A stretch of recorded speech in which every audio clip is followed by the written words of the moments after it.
नमस्कार, मैं हूं आपके साथ कनिका अरोड़ा और आप देख रहे हैं एफएम न्यूज। तो बुलेटिन की शुरुआत करते हैं इस वक्त की बड़ी खबर के साथ। लखनऊ में ई विधान की जो बैठक है, सर्वदलीय बैठक जो है फिलहाल जारी है।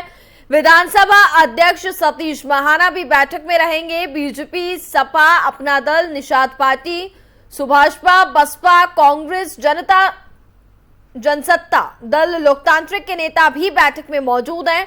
वहीं बैठक में विधानसभा में बजट सत्र से ई विधान लागू करने पर चर्चा हो रही है। तो लखनऊ में ई विधान पर जो ये बैठक है फिलहाल जारी है। बैठक शुरू हो चुकी है और इस बैठक में विधानसभा अध्यक्ष सतीश महाना शामिल हैं। साथ ही बीजेपी, सपा, अपना दल, निषाद पार्टी, सुभाषपा, बसपा, कांग्रेस, जनसत्ता दल, लोकतांत्रिक के नेता भी बैठक में फिलहाल मौजूद हैं। और बैठक में विधानसभा में बजट सत्र से ई विधान लागू करने पर चर्चा जो है फिलहाल जारी है।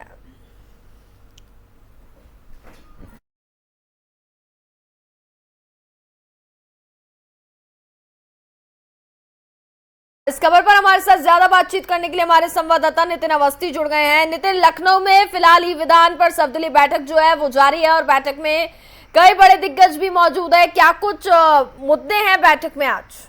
बिल्कुल कनका जी, आपको बताना चाहूंगा कि विधानसभा में आज बैठक होनी, सतीश महाना की अध्यक्षता में बैठक होगी। राजनीतिक दलों के नेताओं के साथ बैठक करेंगे, ई विधान अन्य विषयों पर बैठक करेंगे। आपको बताना चाहूंगा कि विधान भवन में 12 बजे बैठक करेंगे स्पीकर महाना और 1:30 बजे टंडन हॉल में प्रेस वार्ता भी करेंगे। आपको बताना चाहूंगा कि जो बैठक कर रहे हैं, बैठक करने का मेन कारण क्या है, क्योंकि सबसे अहम बात बताई जा रही है कि विधानसभा का जो लाइव है वो फेसबुक के माध्यम से यूट्यूब जैसे सोशल मीडिया प्लेटफॉर्म पर लाइव दिखेगा, जिससे दूर दराज के लोग देख सकेंगे उनके अपने जनप्रतिनिधि कौन से मुद्दे हैं, किस तरह के उठाते हैं। उत्तर प्रदेश की 18वीं विधानसभा के अध्यक्ष बने सतीश महाना का यह कहना है कि निकट भविष्य में वह इस तरह की योजना को असली जामा पहनाएंगे और इस तरह की तकनीक के जरिए जनमानस विधानमंडल में उठे मुद्दों को जुड़ सकेंगे। साथ ही जनप्रतिनिधियों पर भी सचेत व जागरूक रहने का मनोवैज्ञानिक दबाव बनेगा।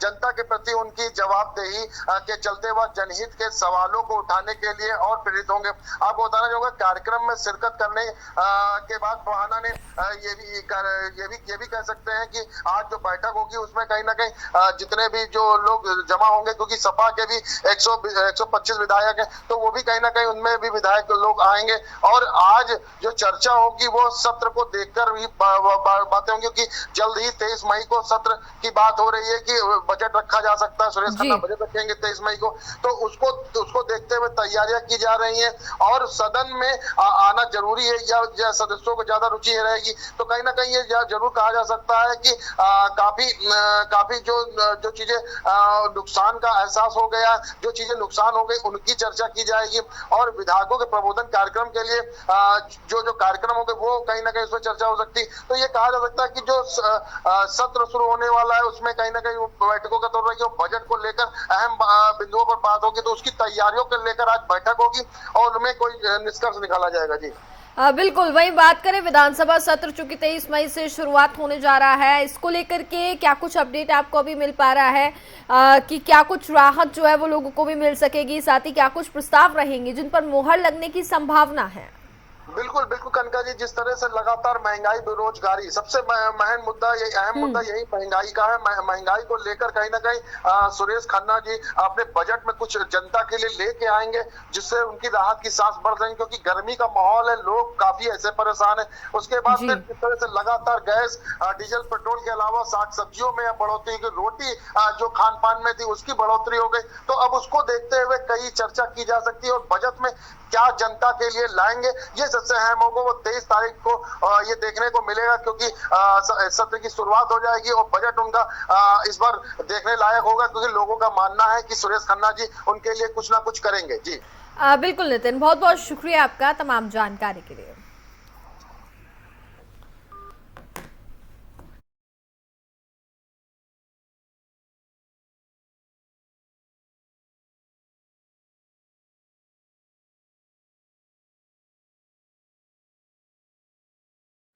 दिल्ली में अवैध निर्माण और अतिक्रमण के खिलाफ कार्रवाई जो है एमसीडी की वो लगातार जारी है। पिछले 2 दिनों में भी हमने देखा कि कई अवैध निर्माण जो है उनको ध्वस्त किया गया।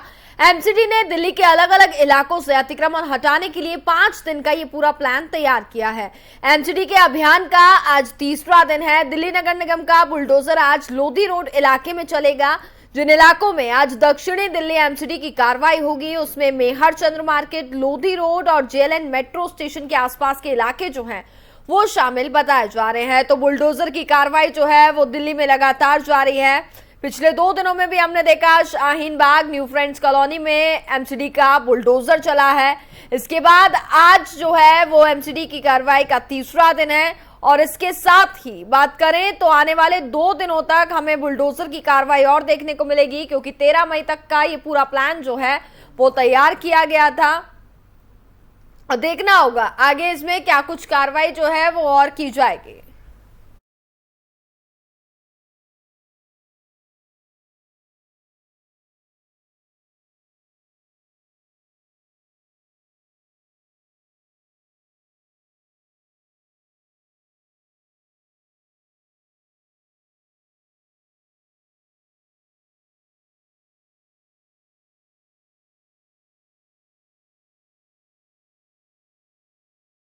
पर हमारे साथ ज्यादा बातचीत करने के लिए हमारी संवाददाता तोशी मंडोला जुड़ गई हैं। तोशी, लगातार हम पिछले 2 दिनों से देख रहे हैं कि बुलडोजर की कार्रवाई जारी है। शाहीन बाग में बुलडोजर चला, उसके बाद न्यू फ्रेंड्स कॉलोनी में कार्रवाई की गई और आज लोधी रोड इलाके के आसपास में कार्रवाई की जाएगी।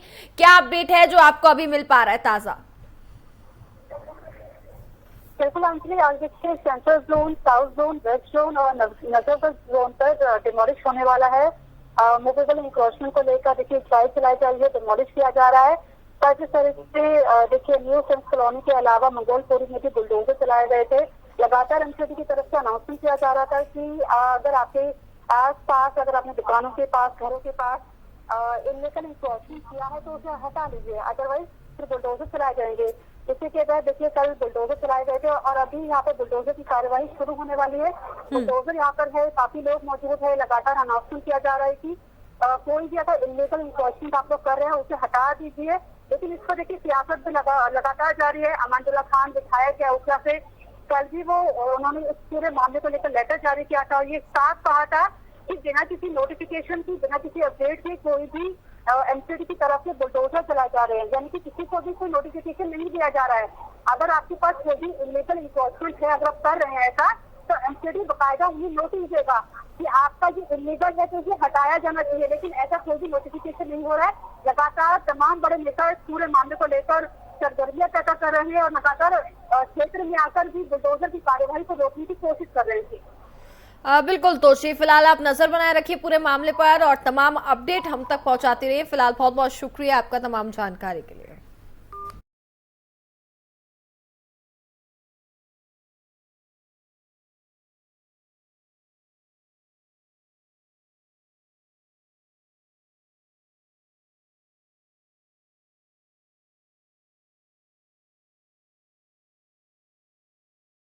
दिल्ली हाईकोर्ट आज मैरिटल रेप को अपराध की कैटेगरी लाने में इसको लेकर के जो है वो फैसला सुना सकता है। साथ ही 2:15 बजे आपको बता दें हाईकोर्ट में ये फैसला आएगा। इस फैसले को काफी अहम माना जा रहा है। हाईकोर्ट ने इस मामले में फरवरी महीने में अपना आदेश सुरक्षित रख लिया था। मैरिटल रेप यानी शादीशुदा जीवन में जबरन शारीरिक संबंध बनाने को अब तक कानून में अपराध नहीं माना जाता है। दिल्ली हाईकोर्ट में दायर याचिका में मांग की गई थी कि शादीशुदा जीवन में अगर किसी महिला के साथ उसका पति जबरन या उसकी मर्जी के खिलाफ संबंध बनाता है तो उसको मैरिटल रेप के दायरे में लाना चाहिए। याचिकाकर्ता ने इस मामले में अलग अलग देशों का उदाहरण दिया।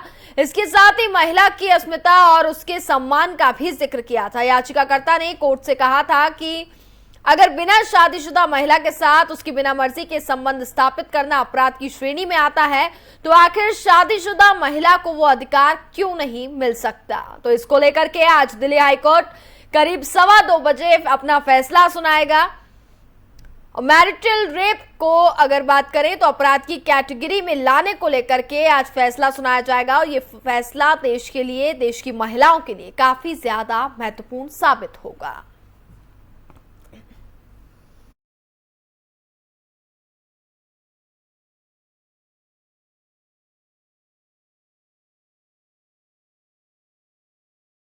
उत्तराखंड में चारधाम यात्रा को लेकर के बात करें तो सरकार की व्यवस्थाओं पर सवाल खड़े हो रहे हैं।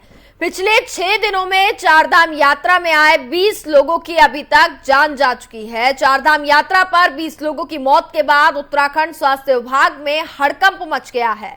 चारधाम यात्रा पर 20 लोगों की मौत के बाद पीएमओ ने भी रिपोर्ट मांगी है, जिसके बाद उत्तराखंड स्वास्थ्य विभाग सभी मौतों के कारण और इस पर रिपोर्ट बनाने में फिलहाल अब जुट गया है। माना जा रहा है कि सबसे ज्यादा प्रभावित बीमार और बुजुर्ग श्रद्धालु हैं। ताजा जानकारी के मुताबिक गंगोत्री यमुनोत्री में 14, केदारनाथ में 5 और बद्री धाम में एक श्रद्धालु है, उसकी मौत हो गई थी। अभी पिछले 6 दिनों का अगर हम जिक्र करें तो 20 श्रद्धालुओं की जान चली गई है, जिसके चलते अब स्वास्थ्य विभाग पर सवाल खड़े किए जा रहे हैं। चूंकि तमाम दावे किए जा रहे थे कि चारधाम यात्रा की शुरुआत हो रही है और ऐसे में सभी व्यवस्थाएं जो है वो श्रद्धालुओं के लिए की गई हैं और इन सभी 20 लोगों की मौत पर पीएमओ ने जवाब भी मांगा है, रिपोर्ट मांगी है पूरी। इस समय आपको बता दें कि सबसे ज्यादा प्रभावित बीमार और बुजुर्ग श्रद्धालु बताए जा रहे हैं और गंगोत्री में 14, केदारनाथ में 5 और इसके साथ ही बद्रीनाथ में एक श्रद्धालु जो है उसकी मौत हुई है।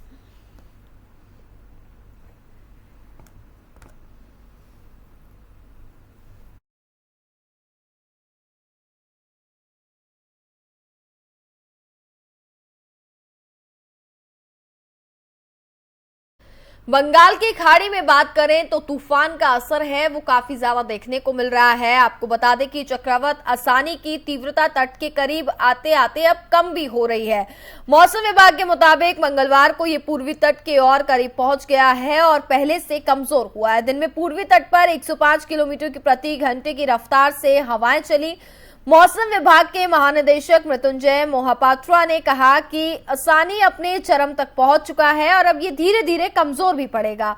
हालांकि मौसम विभाग ने ओडिशा और आंध्र प्रदेश के तटीय इलाकों में भारी बारिश की चेतावनी दी है। केंद्रीय गृह मंत्रालय ने मंगलवार को चक्रवाती तूफान असानी से निपटने के लिए तैयारियों की समीक्षा की। एनडीआरएफ ने गृह मंत्रालय को बताया कि असानी से प्रभावित होने वाले इलाकों में राहत कार्य के लिए 50 टीमों को मोर्चे पर लगाया गया है।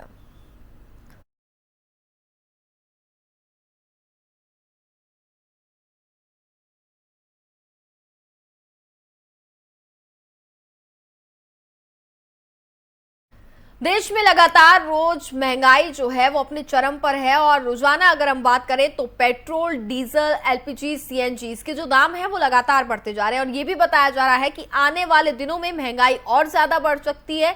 देखिए रिपोर्ट। आम जनता पर एक बार फिर महंगाई की मार। रसोई गैस, पेट्रोल, डीजल, सीएनजी के बाद अब आपकी थाली की रोटी पर पड़ा भार। 33 रुपए किलो हुई आपकी रोज की रोटी। जनता की पुकार, अब बस भी करो सरकार। सखी सैया तो खूब ही कमात हैं, महंगाई डायन खाया जात।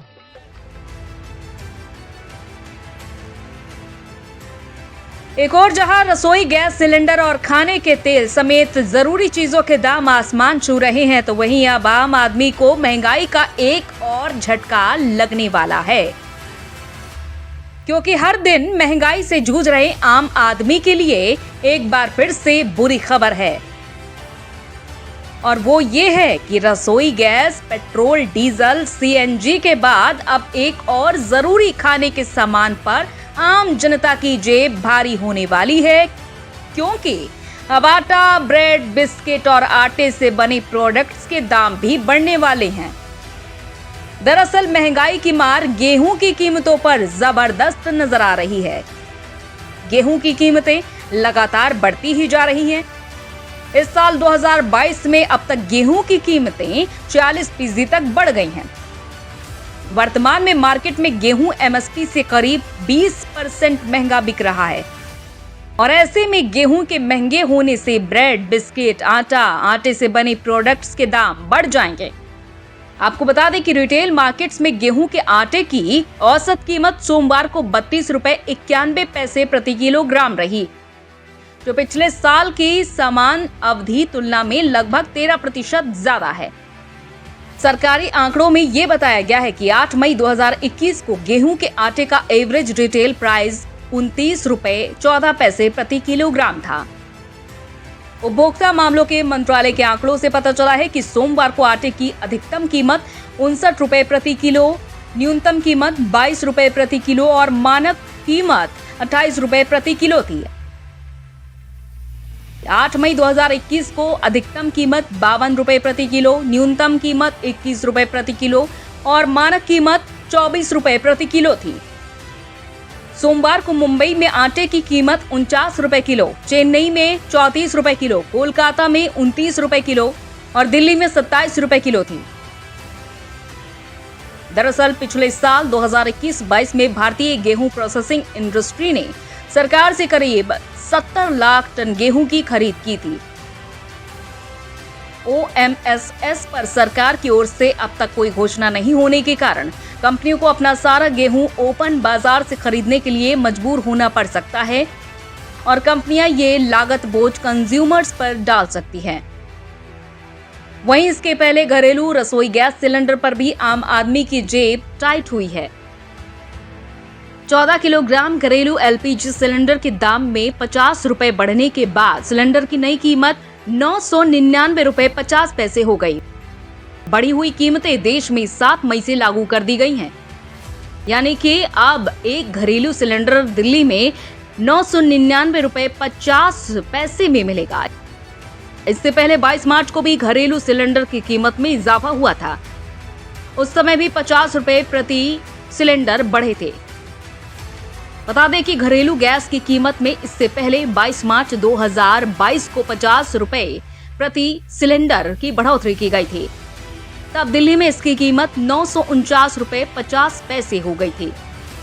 मार्च 2022 से पहले घरेलू LPG की कीमतें बीते साल 6 अक्टूबर 2021 को बढ़ी थी। बता दें कि 1 मई को कमर्शियल LPG सिलेंडर की कीमतों में भी बढ़ोतरी हो चुकी है। इसकी कीमत 102 रुपए 50 पैसे प्रति सिलेंडर बढ़ा दी गई थी।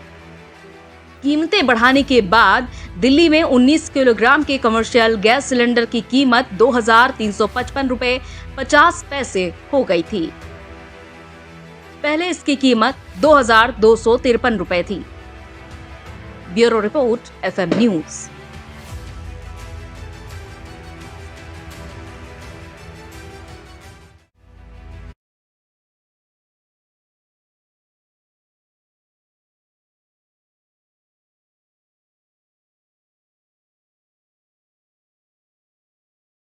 महंगाई का भार अभी कम होने वाला नहीं है, क्योंकि एक रिपोर्ट के मुताबिक आपको बता दें कि आने वाले दिनों में महंगाई जो है वो और ज्यादा बढ़ सकती है और आम आदमी की कमर एक बार फिर से तोड़ती हुई नजर आएगी। देखिए इस रिपोर्ट में। देश में महंगाई पहले से ही निर्धारित अनुमान से ऊपर है और आम जनता इससे बेहाल है, लेकिन ये बोझ हाल फिलहाल कम होता नजर नहीं आ रहा। रिसर्च फर्म नोमुरा की रिपोर्ट में ये कहा गया है कि भारत में मुद्रास्फीति अपने पूरे उच्चतम स्तर पर है और आने वाले समय में ये और बढ़ने वाली है। रिपोर्ट के मुताबिक सबसे उच्च महंगाई की मार झेल रही अर्थव्यवस्थाओं में 4 देशों के नाम सबसे ऊपर है। इनमें भारत भी शामिल है। इसके अलावा सिंगापुर, दक्षिण कोरिया और ताइवान में भी मुद्रास्फीति उच्च स्तर पर बनी हुई है। वहीं रिपोर्ट में ये भी कहा गया है कि इस लिस्ट में शामिल देशों को महंगाई काबू में करने के लिए सख्त कदम उठाने की आवश्यकता है। इन अर्थव्यवस्थाओं में आधारभूत मुद्रास्फीति तय दायरे के ऊपर है। क्या कहता है विशेषज्ञों का अनुमान? पिछले कुछ महीनों से भारत में हेडलाइन खुदरा मुद्रास्फीति लगातार बढ़ रही है और इसे नियंत्रित करने के लिए ही भारतीय रिजर्व बैंक RBI ने हाल ही में आनन फानन में MPC की बैठक कर नीतिगत दरों में 40 बेसिस पॉइंट का इजाफा कर दिया है और इस बढ़ोतरी के बाद 20 मई 2020 से 4% पर ये स्थित रेपो दर बढ़कर 4.40% हो गई है। वही रिपोर्ट में विशेषज्ञों का अनुमान है कि आने वाले दिनों में देश में महंगाई अभी और बढ़ सकती है। 7.5% पर पहुंच सकती है CPI। रिपोर्ट में ये कहा गया है कि भारत की हेडलाइन मुद्रास्फीति में आधारभूत मुद्रास्फीति का हिस्सा 88% है, जो कि एशिया में सबसे उच्च स्तरों में एक है। इसके अलावा एक पोल के परिणामों का जिक्र करते हुए दरअसल ये बताया गया है कि इस महीने में देश की खुदरा महंगाई 18 महीने के उच्च स्तर पर पहुंच सकती है। इसका बड़ा कारण ईंधन और खाद्य पदार्थों की कीमतों में आई तेजी है। वहीं 5 से 9 मई के बीच कराए गए इस पोल के मुताबिक देश में खुदरा महंगाई यानी कि CPI इस पूरे महीने में 7.5% पर पहुंच सकती है, जो कि मार्च में 6.95% पर थी। आपको बता दें कि खुदरा महंगाई के आंकड़े 12 मई को अब जारी किए जा सकते हैं। Bureau report FM news. देश में महंगाई पहले और इसी के साथ फिलहाल इस बुलेटिन में बस इतना ही। देखते रहिए FM न्यूज। नमस्कार।